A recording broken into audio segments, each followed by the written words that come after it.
Les questions que mes générations se posent sont les suivantes, si je peux me résumer. C'est de ne pas comprendre comment l'Afrique, avec tant de richesses sur notre sol, avec une nature généreuse, de l'eau, du soleil en abondance, l'Afrique est aujourd'hui le continent le plus pauvre. L'Afrique est un continent affamé.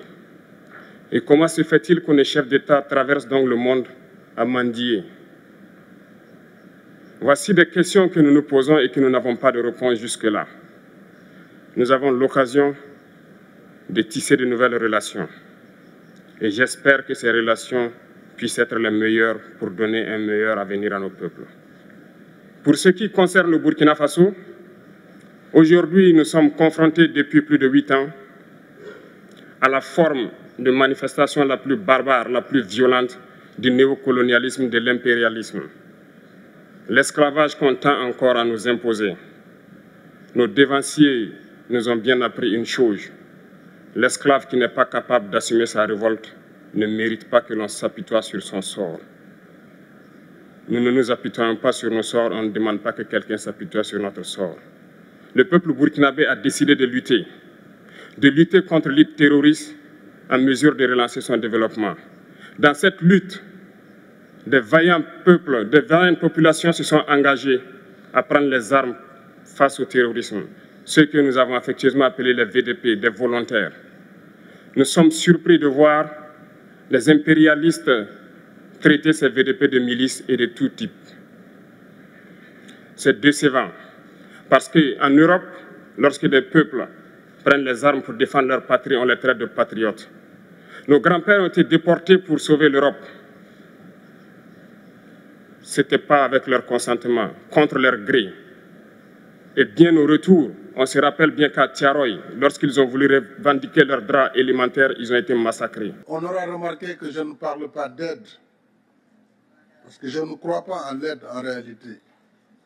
Et pour répondre à notre jeune frère, notre cadet, capitaine Traoré, président du Faso, l'Afrique, les chefs d'État ne sont pas venus ici pour mendier. Tout comme nous n'allons pas ailleurs pour tendre la main.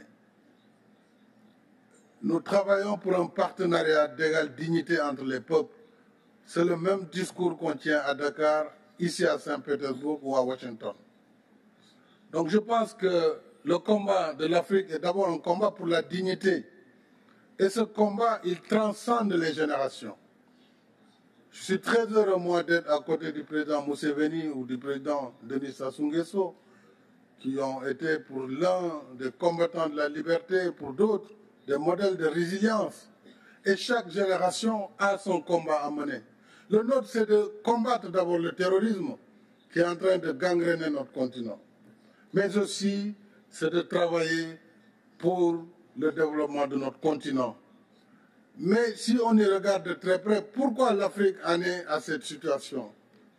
C'est justement le poids de l'histoire, l'héritage de l'esclavage, de la colonisation qui se poursuit à travers des manifestations de néocolonialisme et à travers l'injustice du système que nous combattons au quotidien. Nous avons demandé la réforme du système des Nations Unies. Nous avons demandé la réforme de la gouvernance mondiale qui, aujourd'hui, conditionne la vie de nos États. Et quels que soient par ailleurs nos efforts, si ces règles ne sont pas modifiées, eh bien, nous n'irons nulle part. C'est pourquoi il est important que nous travaillions dans la solidarité, que nous travaillions également à l'échelle du continent, puisque les défis sont majeurs. Nous avons des micro-États hérités du Congrès de Berlin qui nous empêchent de travailler à l'échelle. Si on ne comprend pas cette situation, on perdra beaucoup de temps sans efficacité.